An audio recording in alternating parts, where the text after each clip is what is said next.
대법원 2022년 5월 3일자 2021마 6868 결정 사건명 구상금 영업에 관한 채무의 이행을 구하는 소를 제소 당시 채권 추심 관련 업무를 실제로 담당하는 채권자의 영업소 소재지 법원에 제기할 수 있는지 여부. 적극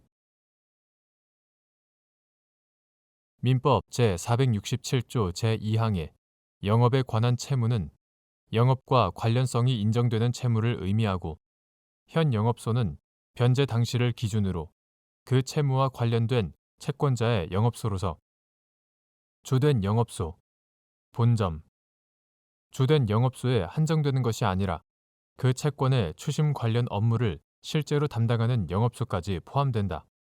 따라서 영업에 관한 채무의 이행을 구하는 소는 제소 당시 채권 추심 관련 업무를 실제로 담당하는 채권자의 영업소 소재지 법원에 제기할 수 있다.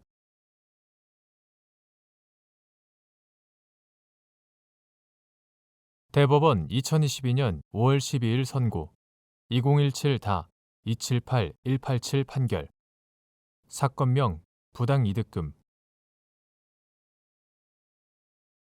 1. 채무자가 아닌 위탁자가 타인의 채무를 담보하기 위하여 금전 채권자를 우선 수익자로 하는 부동산 담보 신탁을 설정한 경우 위탁자가 물상보증인에 해당하는지 여부. 소극 위탁자가 금전 채권을 담보하기 위하여 금전 채권자를 우선 수익자, 위탁자를 수익자로 하여 위탁자 소유의 부동산을 신탁법에 따라 수탁자에게 이전하면서 채무 불이행 시에는 신탁 부동산을 처분하여 우선 수익자의 채권 변제 등에 충당하고 나머지를 위탁자에게 반환하기로 하는 내용의 담보 신탁을 한 경우 특별한 사정이 없는 한 우선 수익권은 경제적으로 금전 채권에 대한 담보로 기능하지만 그 성질상 금전 채권과는 독립한 신탁 계약상의 별개의 권리이다. 우선 수익권은 수익 급부의 순위가 다른 수익자에 앞선다는 점을 제외하면 일반적인 수익권과 법적 성질이 다르지 않고 채권자가 담보 신탁을 통하여 담보물권을 얻는 것도 아니다. 그러므로 채무자가 아닌 위탁자가 타인의 채무를 담보하기 위하여 금전 채권자를 우선 수익자로 하는 부동산 담보 신탁을 설정한 경우에 설령 경제적인 실질에 있어 위탁자가 부동산 담보 신탁을 통하여 신탁 부동산의 처분 대금을 타인의 채무의 담보로 제공한 것과 같이 볼 수 있다고 하더라도 위탁자가 자기의 재산 그 자체를 타인의 채무의 담보로 제공한 물상보증인에 해당한다고 볼 수는 없다. 2.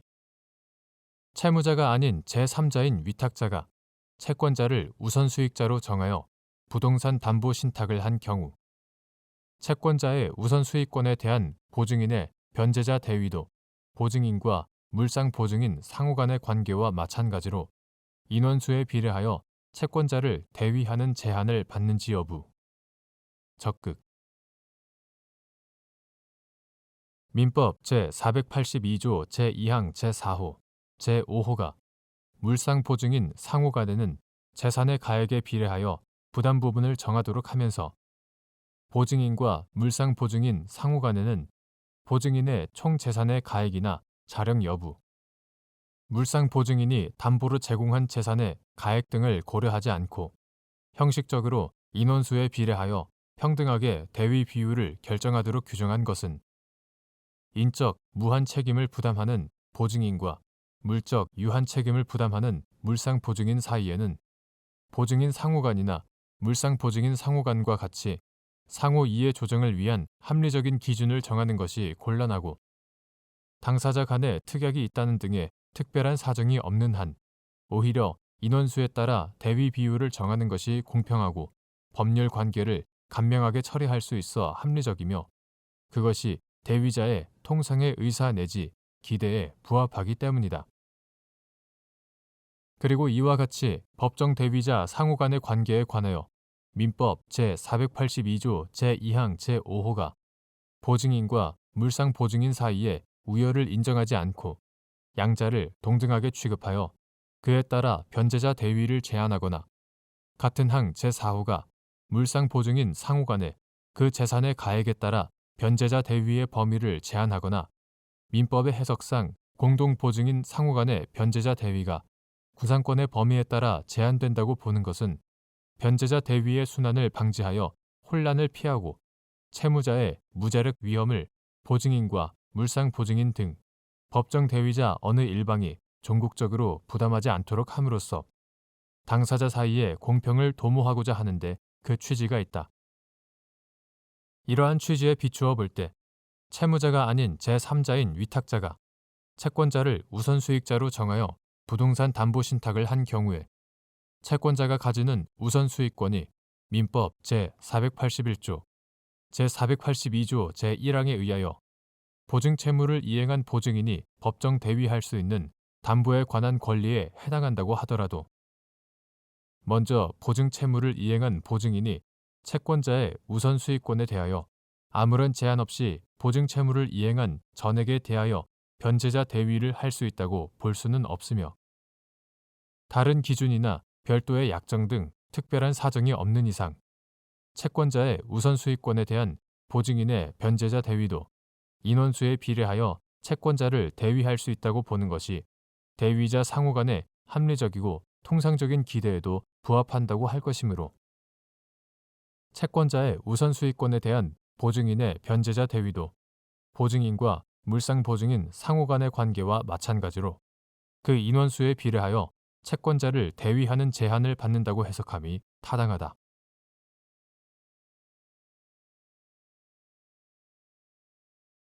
대법원 2022년 5월 12일자 2017마 6274 결정 사건명 소송비용액 확정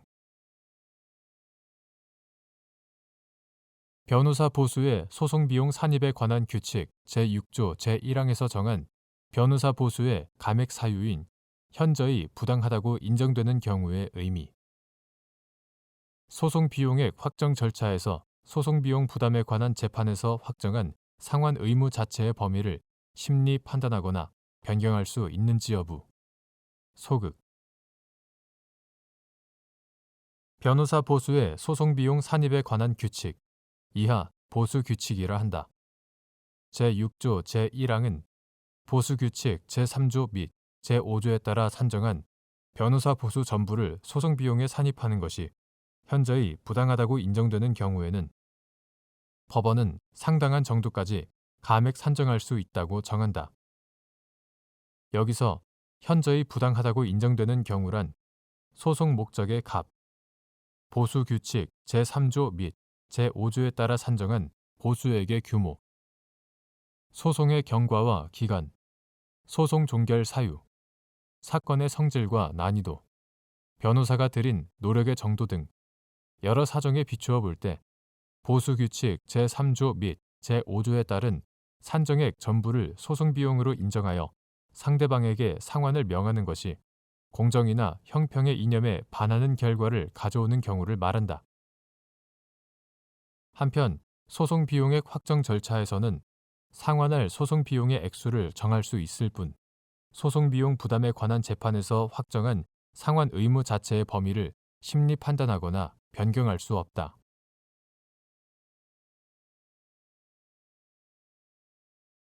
대법원 2022년 5월 12일 선고 2019-249428 판결 사건명 소유권 이전 등기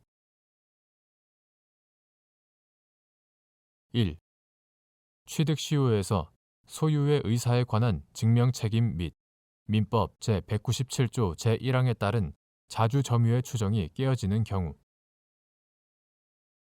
점유자가 점유 개시 당시에 소유권 취득의 원인이 될 수 있는 법률 요건이 없이 그와 같은 사실을 잘 알면서 타인 소유의 부동산을 무단 점유한 것이 증명된 경우 자주점유의 추정이 깨어지는지 여부 원칙적 적극 민법 제197조 제1항에 따라 물건의 점유자는 소유의 의사로 점유한 것으로 추정된다. 점유자가 취득시효를 주장하는 경우 스스로 소유의 의사를 증명할 책임은 없고 오히려 취득 시효의 성립을 부정하는 사람에게 그 점유자의 점유가 소유의 의사가 없음을 주장하여 증명할 책임이 있다. 점유자의 점유가 소유의 의사가 있는 자주 점유인지 아니면 소유의 의사가 없는 타주 점유인지는 점유자 내심의 의사에 의하여 결정된 것이 아니라 점유 취득의 원인이 된 권한의 성질이나 점유와 관계가 있는 모든 사정에 의하여 외형적, 객관적으로 결정된다. 점유자가 성질상 소유의 의사가 없는 것으로 보이는 권한에 바탕을 두고 점유를 취득한 사실이 증명되었거나 점유자가 타인의 소유권을 배제하여 자기의 소유물처럼 배타적 지배를 행사하는 의사를 가지고 점유하는 것으로 볼 수 없는 객관적 사정, 즉 점유자가 진정한 소유자라면 통상 취하지 아니할 태도를 나타내거나 소유자라면 당연히 취했을 것으로 보이는 행동을 취하지 아니한 경우 등. 외형적, 객관적으로 보아 점유자가 타인의 소유권을 배척하고 점유할 의사를 갖고 있지 아니하였던 것이라고 볼 만한 사정이 증명된 경우에도 그 추정은 깨어진다. 그러므로 점유자가 점유 개시 당시에 소유권 취득의 원인이 될 수 있는 법률 행위, 기타 법률 요건이 없이 그와 같은 사실을 잘 알면서 타인 소유의 부동산을 무단 점유한 것임이 증명되었다면 특별한 사정이 없는 한 점유자는 타인의 소유권을 배척하고 점유할 의사를 갖고 있지 않다고 보아야 한다. 이로써 소유의 의사가 있는 점유라는 주정은 깨어진다.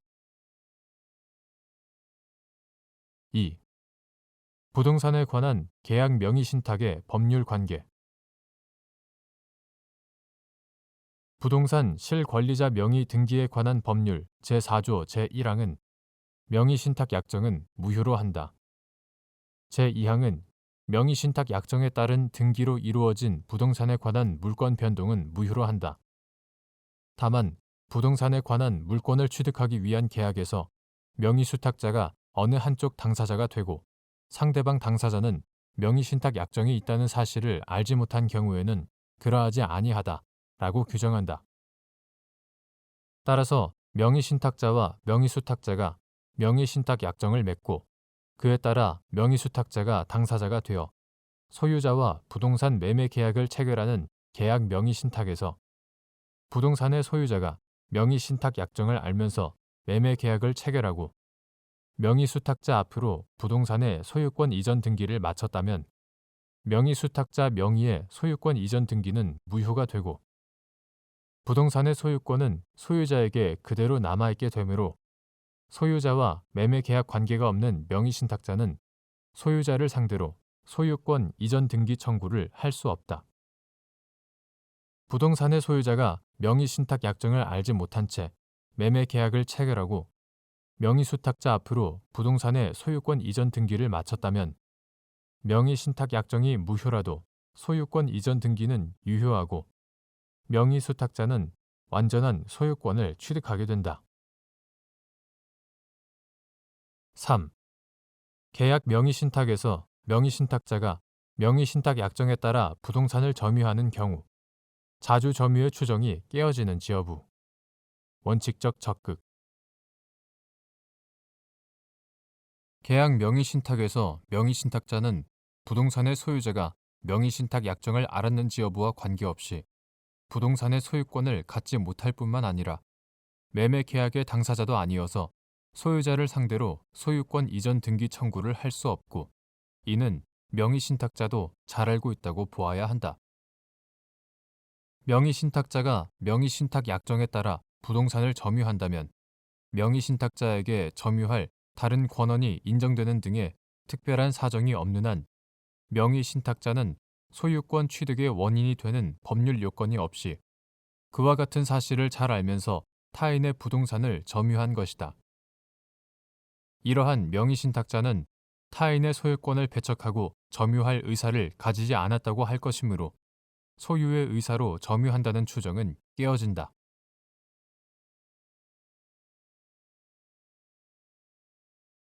대법원 2022년 5월 12일 선고 2019 다 265-376 판결 사건명 가등기 말소 회복 등기. 소유권 이전 등기 청구권 보전의 가등기보다 후순위로 맞춰진 근저당권의 실행을 위한 경매 절차에서 매각 대금이 완납된 경우 선순위인 가등기가 존속하는지 여부, 원칙적 적극 및 위 가등기보다 선순위로 기입된 가압류 등기가 경매 절차에서 매각으로 소멸하는 경우 그보다 후순위인 위 가등기 역시 말소 촉탁의 대상이 되는지 여부, 적극. 소유권 이전 등기 청구권 보전의 가등기보다 후순위로 맞춰진 근저당권의 실행을 위한 경매 절차에서 매각 허가 결정에 따라 매각 대금이 완납된 경우에도 선순위인 가등기는 소멸하지 않고 존속하는 것이 원칙이다. 다만 그 가등기보다 선순위로 기입된 가압류 등기는 근저당권의 실행을 위한 경매 절차에서 매각으로 인하여 소멸하고 이러한 경우에는 가압류 등기보다 후순위인 가등기 역시 민사집행법 제144조 제1항 제2호에 따라 매수인이 인수하지 아니한 부동산의 부담에 관한 기입에 해당하여 말소 촉탁의 대상이 된다.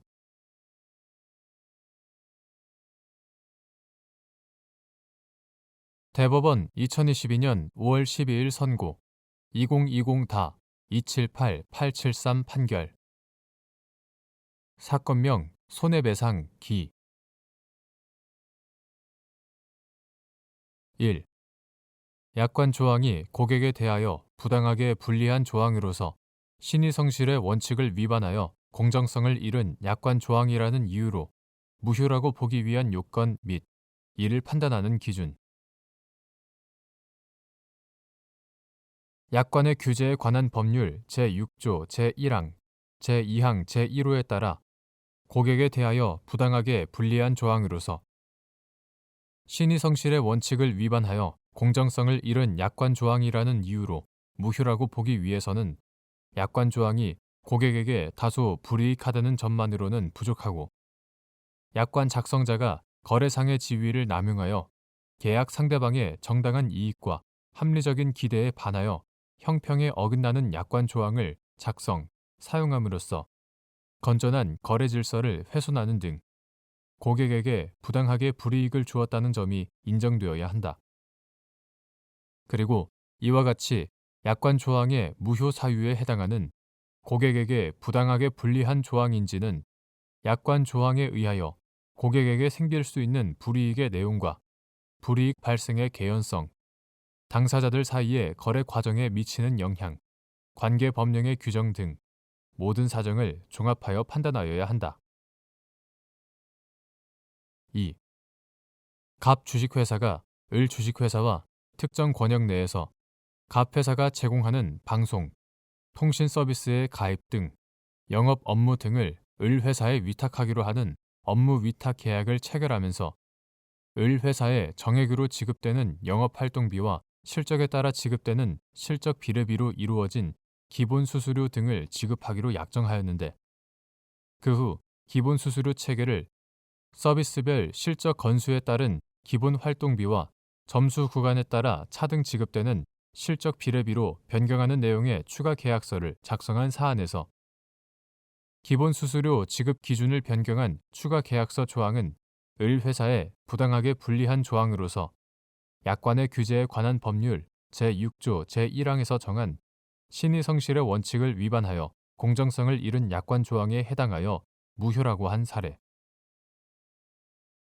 3. 병합의 형태가 선택적 병합인지 예비적 병합인지 판단하는 기준. 병합 청구의 성질.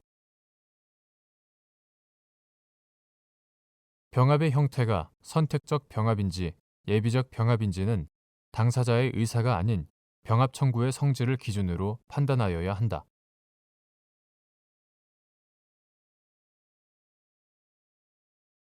대법원 2022년 5월 12일 선고 2021-279-347 판결.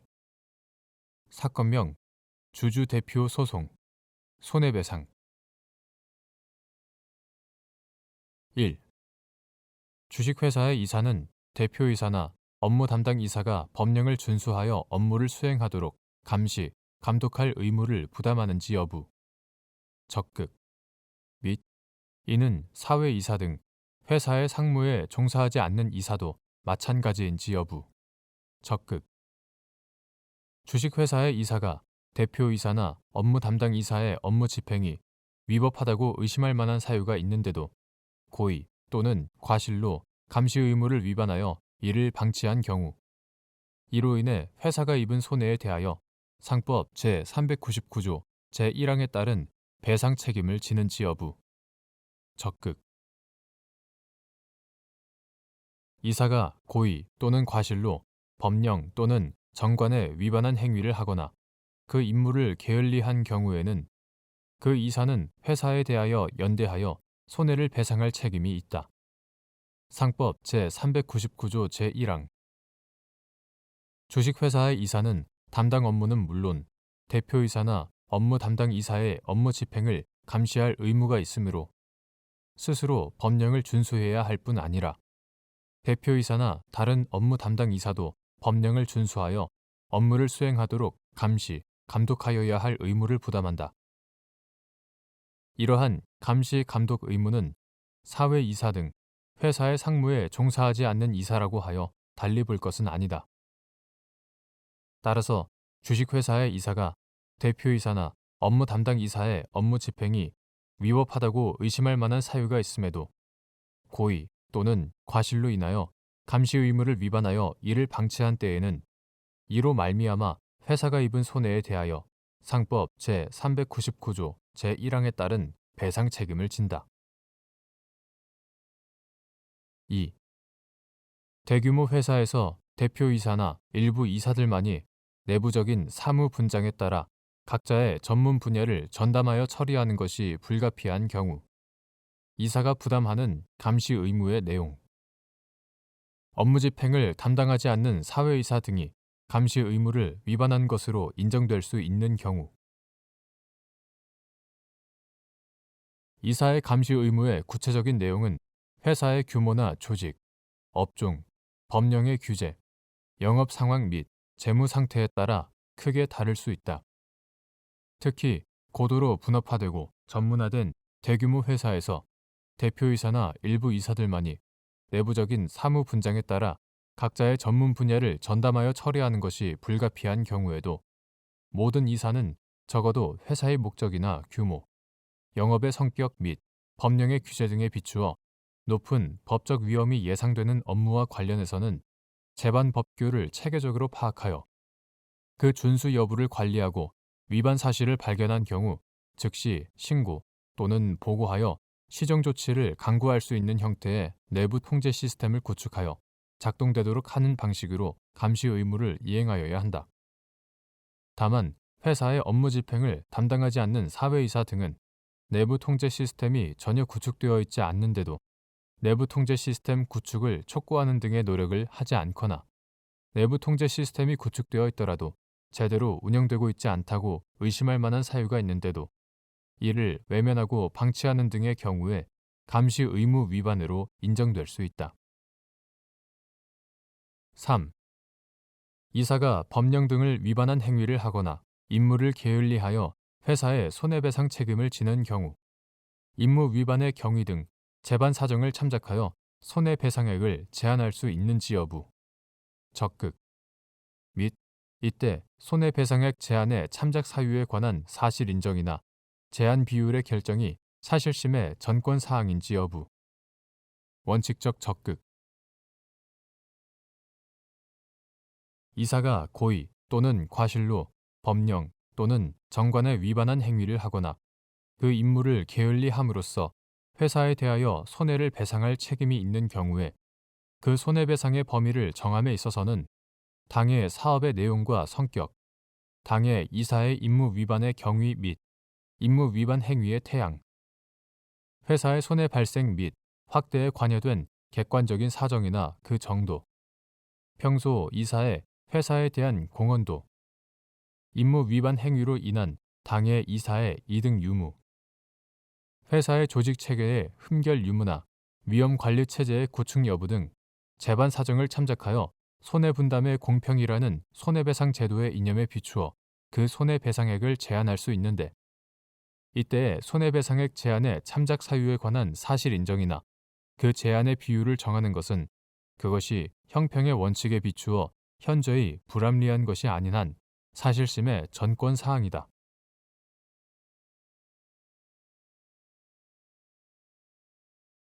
대법원 2022년 5월 12일 선고 2021-280-016 판결 사건명 배당 이의.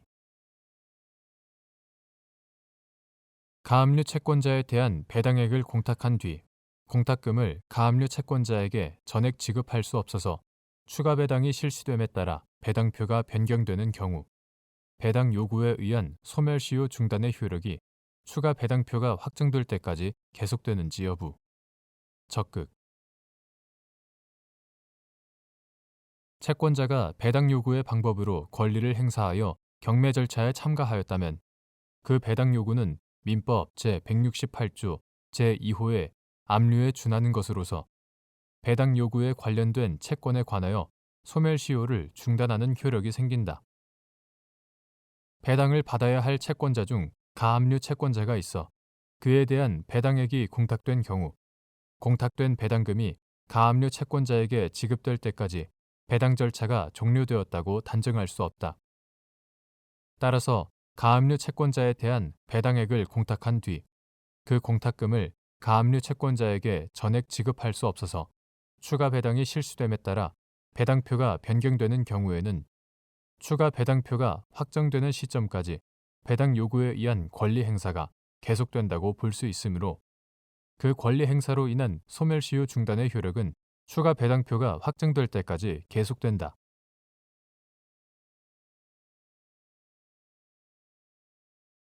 대법원 2022년 5월 12일 선고 2021-286-116 판결 사건명 총회 결의 무효 확인 등 1. 주택법상 지역주택조합의 조합원이 된 사람이 사업 추진 과정에서 조합 규약이나 사업계획 등에 따라 당초 체결한 조합 가입계약의 내용과 다르게 조합원의 권리, 의무가 변경될 수 있음을 전제로 조합 가입계약을 체결한 경우 그러한 권리, 의무의 변경을 계약 불이행으로 보아 조합 가입계약을 해제할 수 있는지 여부. 원칙적 소극. 주택법상 지역주택조합 사업은 통상 지역주택조합 설립 전에 미리 조합원을 모집하면서 그 분담금 등으로 사업 부지를 매수하거나 사용 승낙을 얻고 그 이후 조합 설립 인가를 받아 추가적으로 소유권을 확보하고 사업 승인을 얻어 아파트 등 주택을 건축하는 방식으로 진행되므로 그 진행 과정에서 조합원의 모집, 재정의 확보, 토지 매입 작업 등 사업의 성패를 좌우하는 여러 변수들에 따라 최초 사업 계획이 변경되는 등의 사정이 발생할 수 있다. 따라서 지역주택조합의 조합원이 된 사람이 사업 추진 과정에서 조합 규약이나 사업 계획 등에 따라 당초 체결한 조합 가입 계약의 내용과 다르게 조합원으로서의 권리, 의무가 변경될 수 있음을 전제로 조합 가입 계약을 체결한 경우에는 그러한 권리, 의무의 변경이 당사자가 예측 가능한 범위를 초과하였다는 등의 특별한 사정이 없는 한 이를 조합 가입 계약의 불이행으로 보아 조합 가입 계약을 해제할 수는 없다. 2. 갑 등이 을 지역주택조합 설립 인가 전 을 조합 추진위원회와 조합 가입 계약을 체결하고 조합원 부담금의 일부를 납입하였는데 을 조합 설립 인가 후 사업계획 변경으로 조합원들에게 공급하는 아파트의 전용 면적이 넓어져 조합원 부담금이 약 2배 증가하자 을 조합을 상대로 이행 불능 또는 사정 변경을 이유로 계약을 해제한다며 납입한 조합원 부담금의 반환을 구한 사안에서 갑 등에 대한 을 조합의 아파트 공급이 불가능하게 되었다고 볼 수 없고 조합 가입 계약 당시 갑 등이 사업계획 변경을 예측할 수 없었다거나 그 변경의 정도가 예측 범위를 초과한다고 보이지 않으며 조합 가입 계약의 내용대로 구속력을 인정한다면 신의 측에 현저히 반하는 결과가 생긴다고 보기도 어려운데도 이와 달리 갑 등이 을 조합의 이행 불능 또는 사정 변경을 이유로 조합 가입 계약을 해제할 수 있다고 본 원심 판단에는 법리 오해에 잘못이 있다고 한 사례.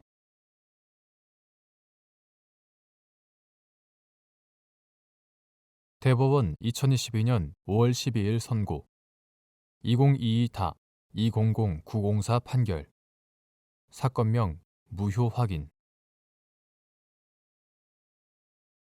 1.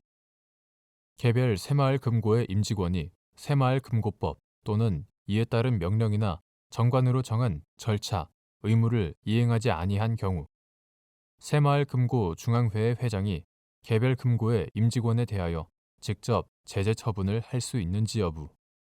소극. 새마을 금고 중앙회의 회장이 감독, 검사 결과에 따라 개별 금고에 대하여 조치 또는 조치 요구를 하는 경우에는 새마을 금고법 제74조의 2 및 제74조의 3, 제1항이 준용된다. 새마을 금고법 제79조 제7항. 따라서 개별 금고의 임직원이 새마을 금고법 또는 이에 따른 명령이나 정관으로 정한 절차, 의무를 이행하지 아니한 경우 새마을 금고 중앙회의 회장은 개별 금고로 하여금 관련 임직원에 대한 개선, 직무 정지, 견책, 경고 등의 조치를 하도록 요구할 수 있을 뿐 개별 금고의 임직원에 대하여 직접 제재 처분을 할 수는 없다. 새마을 금고법 제74조의 2 제1항 2. 새마을 금고 중앙회가 갑 새마을 금고의 이사장인 을에 대하여 직무정지 6월에 제재 처분을 하자 을이 새마을 금고 중앙회를 상대로 위 처분의 무효 확인을 구한 사안에서 위 제재 처분은 권한 없는 자에 의하여 이루어진 것으로서 무효이고 새마을 금고 중앙회의 정관에 개별 금고의 임직원에 대한 직접적인 제재 처분권에 관한 규정을 두었더라도 이를 근거로 개별 금고의 임직원에 대하여 직접적으로 권리를 제한하거나 의무를 부과하는 처분을 할 수는 없다고 본 원심 판단을 수긍한 사례.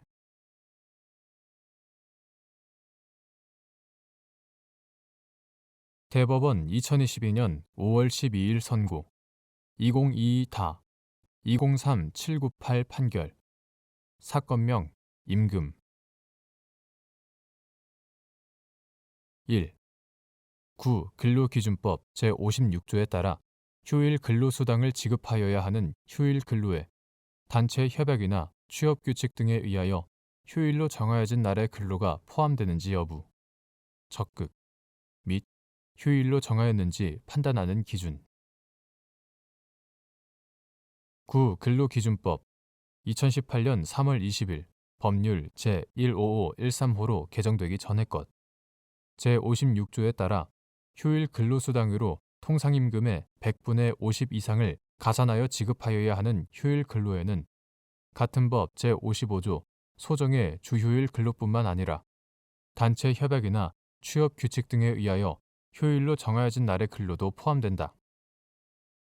그리고 휴일로 정하였는지는 단체 협약이나 취업 규칙 등에 있는 휴일 관련 규정의 문헌과 그러한 규정을 두게 된 경위, 해당 사업장의 근로시간에 관한 규율 체계와 관행, 근로 제공이 이루어진 경우 실제로 지급된 임금의 명목과 지급 금액, 지급액의 산정 방식 등을 종합적으로 고려하여 판단하여야 한다. 2. 근로자가 직무와 관련된 법령 또는 단체 협약, 취업 규칙 등의 규정이나 사용자의 지시에 따라 소정 근로시간 외에 교육을 받는 경우 그러한 교육시간이 근로시간에 해당하는지 판단하는 기준. 근로자가 직무와 관련된 법령 또는 단체 협약, 취업 규칙 등의 규정이나 사용자의 지시에 따라 소정 근로시간 외에 교육을 받는 경우 그러한 교육시간이 근로시간에 해당하는지는 관련 법령 또는 단체 협약, 취업 규칙 등의 내용과 취지, 해당 교육의 목적 및 근로 제공과의 관련성, 교육의 주체가 누구인지, 사용자에게 이를 용인하여야 할 법령상 의무가 있는지, 근로자의 귀책 사유로 말미암아 교육을 하게 되었는지, 근로자가 교육을 이수하지 않을 때에 받을 불이익의 존부와 그 정도 등 여러 사정을 종합적으로 고려하여 판단하여야 한다. 3. 여객자동차 운수사업법 제25조 제1항에 따른 운수 종사자에 대한 보수 교육 시간이 근로시간에 포함되는지 여부. 적극. 여객자동차 운수사업법 이하 여객자동차법이라 한다. 제25조 제1항 및 같은 법 시행규칙 제58조 제1항 제2호에 따라 운수 종사자는 운전 업무를 시작하기 전에 보수 교육을 받아야 하고, 운송사업자도 운수 종사자가 위와 같은 보수 교육을 받는데 필요한 조치를 하여야 함은 물론, 보수 교육을 받지 아니한 운수 종사자를 운전 업무에 종사하게 하여서는 아니 된다. 이처럼 보수 교육은 근로자인 운전 종사자와 사용자인 운송사업자 모두에게 부과된 법령상 의무로서 운전 종사자의 적법한 근로 제공 및 운송사업자의 운전 업무에 종사할 근로자 채용, 별정에 관한 필수적인 전제 조건이기도 하여 근로 제공과의 밀접한 관련성이 인정되는 점, 운송사업자가 운수 종사자의 교육에 필요한 조치를 하지 아니한 경우에는 면허, 허가, 인가, 등록의 취소 또는 6개월 이내의 기간을 정하여 사업의 전부 또는 일부에 대한 정지, 노선 폐지, 감차 등의 사업계획 변경 명령 등을 받게 되는 상당한 정도의 불이익이 규정되어 있는 점, 여객자동차법 제85조 제1항 제23호 상당한 정도의 불이익이 규정되어 있는 점 등을 종합하면 비록 교육의 주체가 사용자가 아닐지라도 여객자동차법 제25조 제1항에 근거를 둔 운수 종사자에 대한 보수 교육 시간은 근로시간에 포함된다고 봄이 타당하다.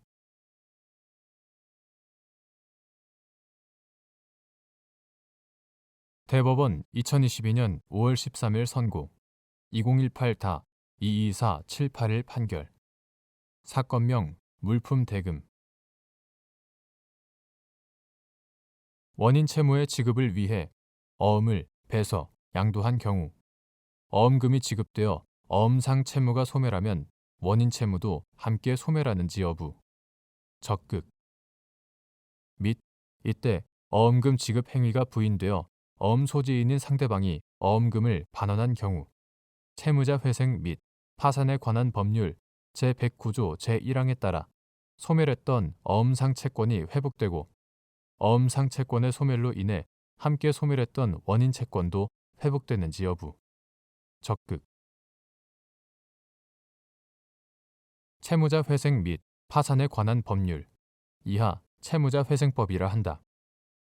제109조 제1항은 채무자의 행위가 부인된 경우 상대방이 그가 받은 급부를 반환하거나 그 가액을 상환한 때에는 상대방의 채권은 원상으로 회복된다 라고 정하고 있다. 이 조항의 문헌과 취지에 비추어 보면 부인에 의해 회복되는 상대방의 채권은 부인된 행위에 직접 대상이 된 채권에 한정되지 않고 그 채권의 소멸로 인해 함께 소멸했던 보증 채권이나 보험금 채권 등 다른 채권도 포함될 수 있다. 원인 채무의 지급을 위해 어음을 배서 양도한 경우 원인 채무와 어음상 채무가 병존하고 있다가 나중에 어음금이 지급되어 어음상 채무가 소멸하면 원인 채무도 함께 소멸한다.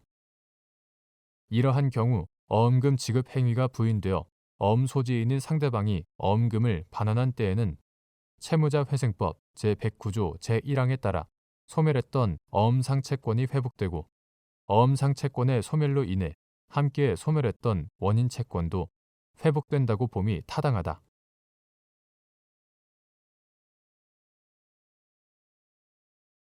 대법원 2022년 5월 13일 선고 2019-215-791 판결 사건명 손해배상 기 1. 구체적 계약관계에서 당사자 쌍방이 부담하는 채무 사이에 대가적인 의미가 있어 이행상 결련 관계를 인정하여야 할 사정이 있는 경우 민법 제536조 제1항에서 정한 동시 이행의 항변권이 인정되는지 여부. 적극. 이러한 법리는 같은 조 제2항에서 정한 이른바 불안의 항변권의 경우에도 마찬가지로 적용되는지 여부. 적극. 동시 이행의 항변권은 당사자 쌍방이 부담하는 각 채무가 고유의 대가 관계에 있는 쌍무 계약상 채무가 아니더라도 구체적 계약 관계에서 당사자 쌍방이 부담하는 채무 사이에 대가적인 의미가 있어 이행상 결련 관계를 인정하여야 할 사정이 있는 경우에는 이를 인정해야 한다. 이러한 법리는 민법 제536조 제1항뿐만 아니라 같은 조 제2항에서 정한 이른바 불안의 항변권의 경우에도 마찬가지로 적용된다. 2. 민법 제536조 제2항에서 정한 선이행 의무를 지고 있는 당사자가 상대방의 이행이 곤란할 현저한 사유가 있는 때 자기의 채무 이행을 거절할 수 있는 경우의 의미 및 상대방의 채무가 아직 이행기에 이르지 않았지만 이행기에 이행될 것인지 여부가 현저히 불확실하게 된 경우도 이에 해당하는지 여부. 적극. 민법 제536조 제2항에서 정한 선이행 의무를 지고 있는 당사자가 상대방의 이행이 곤란할 현저한 사유가 있는 때 자기의 채무 이행을 거절할 수 있는 경우란 선이행 채무를 지고 있는 당사자가 계약 성립 후 상대방의 신용 불안이나 재산 상태 악화 등과 같은 사정으로 상대방의 이행을 받을 수 없는 사정 변경이 생기고 이로 말미암아 당초의 계약 내용에 따른 선이행 의무를 이행하게 하는 것이 공평과 신의 측에 반하게 되는 경우를 가리킨다.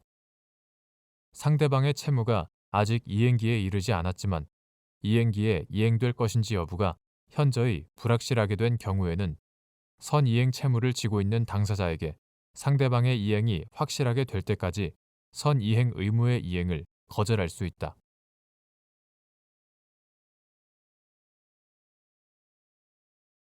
대법원 2022년 5월 13일 선고 2019다 229-516 판결 사건명 미수관리비 1. 집합건물의 관리단과 관리인으로부터 관리 업무를 위탁받은 위탁관리업자가 관리 업무를 수행하면서 구분 소유자 등의 체납 관리비를 추심하기 위하여 직접 자기 이름으로 관리비에 관한 재판상 청구를 하는 것이 허용되는지 여부. 원칙적 적극. 및 이때 위탁관리업자가 관리비를 청구할 당사자 적격이 있는지 여부. 적극. 집합건물의 관리 업무를 담당할 권한과 의무는 관리단과 관리인에게 있고 집합건물의 소유 및 관리에 관한 법률 제23조의 2, 제25조 관리단이나 관리인은 집합건물을 공평하고 효율적으로 관리하기 위하여 전문적인 위탁관리업자와 관리 위탁 계약을 체결하고 건물 관리 업무를 수행하게 할 수 있다. 이 경우 위탁관리업자의 관리 업무의 권한과 범위는 관리 위탁계약에서 정한 바에 따르나 관리비의 부과, 징수를 포함한 포괄적인 관리 업무를 위탁관리업자에게 위탁하는 것이 통상적이므로 여기에는 관리비에 관한 재판상 청구 권한을 수여하는 것도 포함되었다고 봄이 타당하다. 이러한 관리 업무를 위탁받은 위탁관리업자가 관리 업무를 수행하면서 구분 소유자 등의 체납 관리비를 추심하기 위하여 직접 자기 이름으로 관리비에 관한 재판상 청구를 하는 것은 임의적 소송 신탁에 해당하지만 집합건물 관리 업무의 성격과 거래 현실 등을 고려하면 이는 특별한 사정이 없는 한 허용되어야 하고 이때 위탁관리업자는 관리비를 청구할 당사자 적격이 있다고 보아야 한다. 2. 관리비 징수 업무를 위탁받은 위탁관리업자가 민사소송법 제237조 제1항에서 정한 일정한 자격에 의하여 자기의 이름으로 남을 위하여 소송 당사자가 된 사람에 해당하는지 여부. 적극. 위탁 관리업자가 구분 소유자 등을 상대로 관리비 청구 소송을 수행하던 중 관리 위탁 계약이 종료되어 그 자격을 잃게 된 경우 소송 절차가 중단되는지 여부. 적극. 및 그 후속 절차. 관리비 징수 업무를 위탁받은 위탁관리업자는 민사소송법 제237조 제1항에서 정한 일정한 자격에 의하여 자기의 이름으로 남을 위하여 소송 당사자가 된 사람에 해당한다. 따라서 위탁관리업자가 구분 소유자 등을 상대로 관리비 청구 소송을 수행하던 중 관리 위탁 계약이 종료되어 그 자격을 잃게 되면 소송 절차는 중단되고 같은 자격을 가진 새로운 위탁관리업자가 소송 절차를 수개하거나 새로운 위탁관리업자가 없으면 관리단이나 관리인이 직접 소송 절차를 수개하여야 한다. 민사소송법 제237조 제1항. 다만 소송 대리인이 있는 경우에는 관리 위탁 계약이 종료하더라도 소송 절차가 중단되지 않는다. 민사소송법 제238조.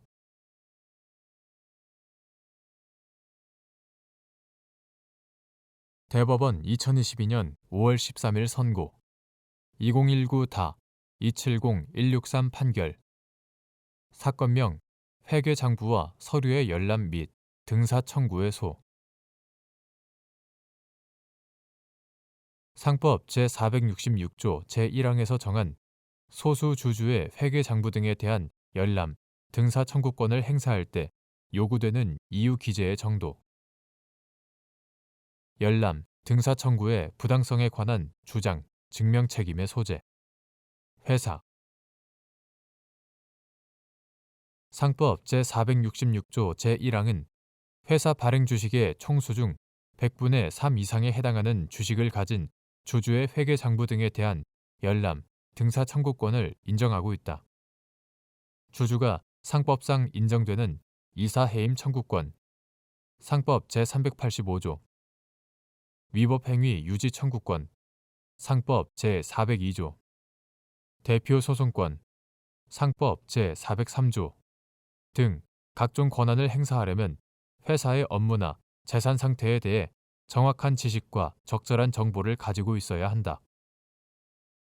상법 제448조에 따라 회사에 비치되어 있는 재무제표의 열람만으로는 충분한 정보를 얻기 어렵기 때문에 위와 같이 주주에게 재무제표의 기초를 이루는 회계장부와 회계서류까지 열람하거나 등사할 수 있는 권한을 인정한 것이다.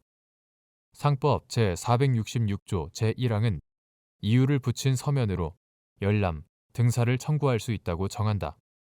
그 이유는 주주가 회계장부와 서류를 열람, 등사하는 것이 회사의 회계 운영상 중대한 일이므로 그 절차가 신중하게 진행될 필요가 있고 또 회사가 열람, 등사에 응할 의무의 존부나 열람, 등사 대상인 회계장부와 서류의 범위 등을 손쉽게 판단할 수 있도록 할 필요가 있기 때문이다.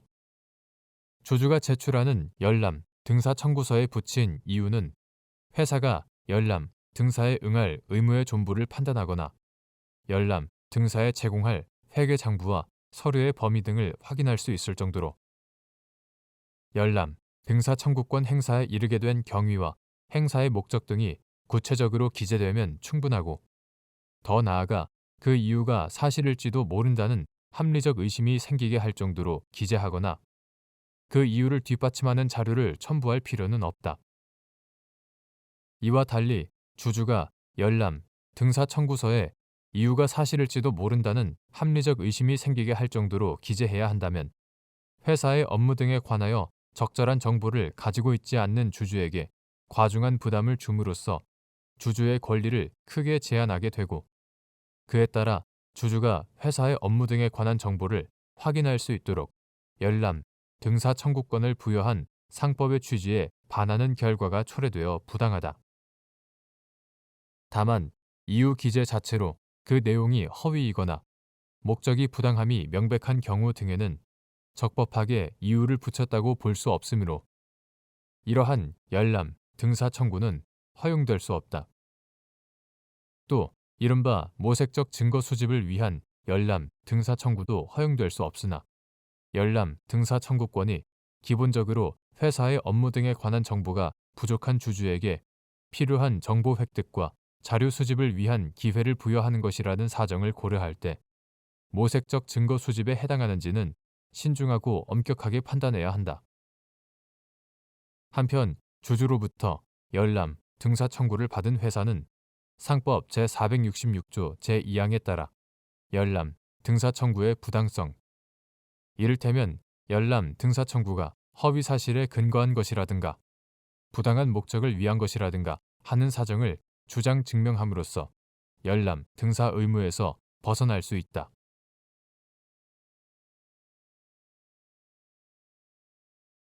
대법원 2022년 5월 17일자 2021마 637일 결정 사건명 채무불이행자 명부 등재 채무가 존재하지 아니하거나 변제, 그 밖의 사유로 소멸하였다는 등의 실체적 사유가 채무불이행자 명부 등재 결정에 대한 즉시 항고 사유에 포함되는지 여부. 적극 채권자의 채무불이행자 명부 등재 신청에 정당한 이유가 없거나 쉽게 강제집행할 수 있다고 인정할 만한 명백한 사유가 있는 때에는 이를 기각하여야 하고 민사집행법 제71조 제2항 채무자는 이러한 채무불이행자 명부 등재 결정에 대하여 즉시 항고를 제기할 수 있으며 민사집행법 제71조 제3항 나아가 채무불이행자 명부 등재 결정이 확정된 이후에도 변제, 그 밖의 사유로 채무가 소멸되었음을 증명함으로써 채무이행자 명부에 그 이름을 말소하는 결정을 신청할 수 있다. 민사집행법 제73조 제1항 즉, 채무소멸 등의 실체적 사유는 채무불이행자 명부 등재 결정 이전에는 신청의 소극적 요건에 해당하고 등재 결정 확정 이후에는 그 말소 요건에 해당하는 점에 비추어 보면 등재 결정에 대한 즉시 항고 사유 역시 절차적 사유에 한정되지 아니하므로 채무가 존재하지 아니하거나 변제, 그 밖의 사유로 소멸하였던 등의 실체적 사유도 이에 포함된다. 따라서 채무불이행자 명부 등재 결정이 내려진 경우 채무자는 위와 같은 실체적 사유를 증명함으로써 등재 결정에 대하여 즉시 항고를 제기할 수 있고 등재 결정이 확정된 이후에는 이와 별도로 그 사유를 증명하여 채무이행자 명부에 그 이름을 말소하는 결정을 신청할 수도 있다.